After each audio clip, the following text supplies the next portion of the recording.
What's up guys, it's Ben. I'm back with another video, and in today's video, I'm going to be talking about 5 red flags that you can find in relationships.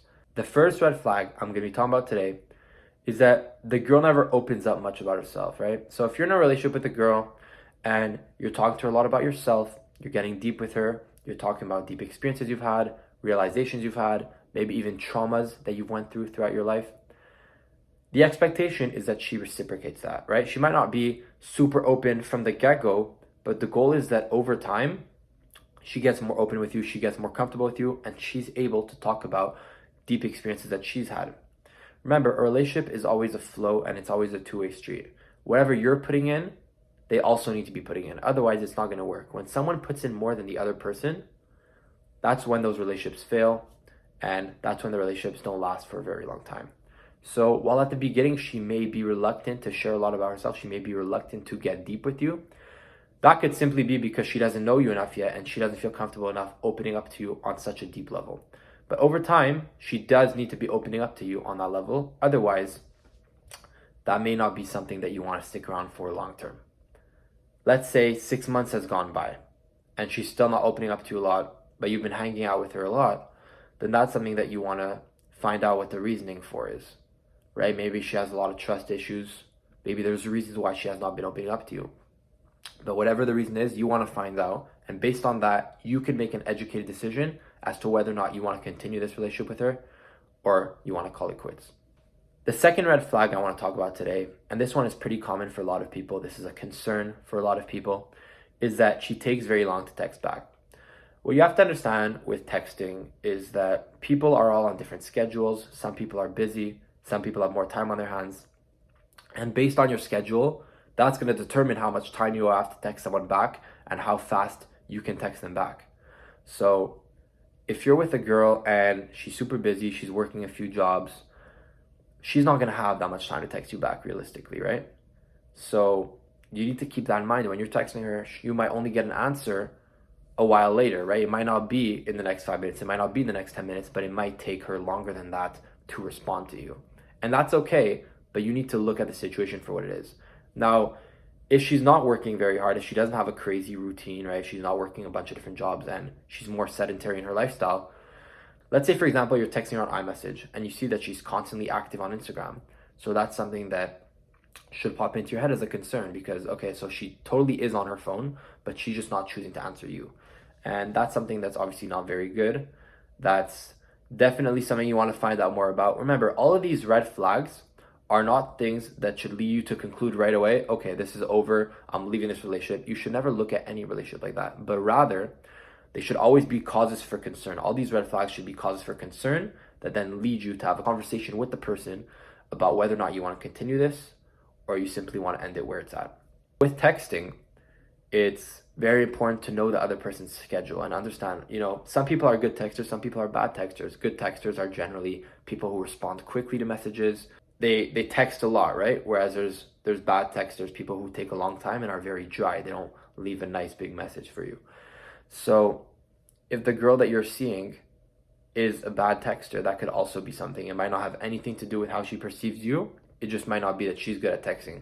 But on the other hand, it's also important to know that if they take a long time to text you back and you can see that they're on other apps, then that's definitely a cause for concern. You've been in a relationship with a girl for a while, let's say at least 3 months, and you're always the one who has to initiate. You're always the one who has to make the effort to go and see her. You're the one who has to reach out, whatever it may be. If she's not reciprocating that energy, then something is very wrong with this picture. It could either be that she's afraid of texting you first. Maybe you'll be busy and she's afraid of that. Yeah, it's not really rejection, but that slight rejection of like, oh, I'm busy right now, I can't hang out with you. But on a deeper level, it could be that she's not interested. When a girl is interested in you, when she actually is interested, she'll want to see you. She'll make the efforts to see you. She'll even reach out first. She might not at the beginning, but after seeing you a few times, she will be reaching out because she wants to see you. That's what you have to understand. At the end of the day, the girl will be making efforts. So when she's not, when she doesn't, and it's been a serious amount of time where you've definitely felt that she's not comfortable with you and she's still not making the efforts to see you, that's a big red flag. And that's not something that you should stand for. That's something that you should have a conversation with her about and really understand the reasoning to that. And if it's reasoning that's not satisfying for you or that doesn't make any sense, then that's the time that you should be exiting the relationship. The fourth red flag I want to talk about today, and this is a very common one as well, is that she has a lot of guy friends. If you're in a relationship with a girl or you've been seeing this girl for a little bit and she has a lot of friends that are guys, it might not be so good, and I'll tell you why.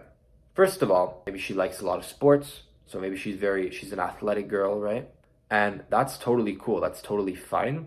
But what you want to understand is when a girl is seeing a lot of guys, right, when she's hanging out with them, that's a very slippery slope because, you know, maybe she's hanging out with them not so often, but if that's a close friend, it's a slippery slope because you never know where it's going to end up, right? One thing leads to another. Maybe they might be in one type of situation, and next thing you know, they're doing something and she starts thinking about him more often, and that's when you got to call it quits right away. Second, that she starts thinking about the other guy and the other guy's in her head, on some playing field, it's game over because when she starts thinking about him more, she will be more inclined to do something with him, and that way that's not something you want to be a part of, and that's when you got to know to call it quits. Now, a lot of times, she's not going to tell you if she's doing things with someone else. So that's why relationships are built on trust. But what you have to understand is if she has a lot of guy friends, on some level, it could very well be inevitable that she will go out and do something with one of them. And she might be the best girl in the world. She might have the greatest values.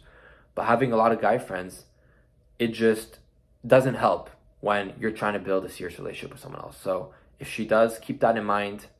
Ask her what it is that she likes about having all those guy friends, because that's something too, right? If she has a lot of guy friends, then on some level, maybe she enjoys the attention that she's getting from guys. Maybe she enjoys receiving that validation. But you have to understand is, if that's a girl who just wants validation and who's just seeking attention, that's not a girl that you want in your life anyways. And that's definitely something that you want to be wary about. The last red flag is that she's not set on her life path. If you guys are in your 20s and she's not sure what she wants to do in life, while you're sure you're set on your path, maybe you're in university right now, you're in your bachelor degree, you're trying to go for a master's, or you're trying to get into law school, whatever it may be, if she's not on that same type of path, if she's not in university, if she doesn't know what she wants to do, if she's not even holding down a job right now, then that is not someone that you should be in a long-term relationship with. That is not someone that you could even be able to see yourself being serious with down the line, right? So remember, when you're looking for a relationship, it's always important to ask yourself these following questions. Number one, you want to ask yourself, is she deep with you? Is she able to open up to you? And can you guys have some form of serious conversation? Because if you cannot, that is not someone that you can be serious with long term. That is not a relationship that is built to last. The second thing you want to ask yourself is, how available does she make herself on the phone, right? Does she text you back frequently? Is she receptive in her text? Is she warm in her text? Does she call you? Does she make efforts to hang out with you? Those are all things that you should be able to answer easily, and things that should be easy yeses. You also need to ask yourself if she's friends with a lot of guys. What is her social situation like? Obviously, you want her to have a lot of friends. You want her to have a lot of girlfriends. But as for guy friends, you don't want her to have many. Even if she has a few, that could even be considered a red flag, right? Because you never know what kind of friendship they have, because it can always lead to somewhere else. It can always be a slippery slope, and that's something that you want to definitely watch out for. Finally, the last thing you want to ask yourself is, does she know what she wants to do long term? Because think about it this way. If she does not know what she wants to do in the future, if she has no set plans for the future, if this is someone that you want to take seriously and someone that maybe you can see yourself one day raising a family with, then you want to be able to know if you can count on her. You want to be able to know if she's disciplined, if she's a hard worker, if she's putting efforts in to get to know what she wants to do in the future. My point is that if you know what you want to do in your life, then you need someone else that also wants to know what they want to do in their life. Because if they don't, you guys just simply aren't on the same playing field, and that will not help you build a long-lasting relationship with them. So that's it for this video. These were the 5 red flags that you should watch out for in any romantic relationship. And I hope that you guys enjoyed. Like, comment, subscribe if you haven't already. Send it to your friends so that they can also be a part of this journey. And I'll see you guys next time.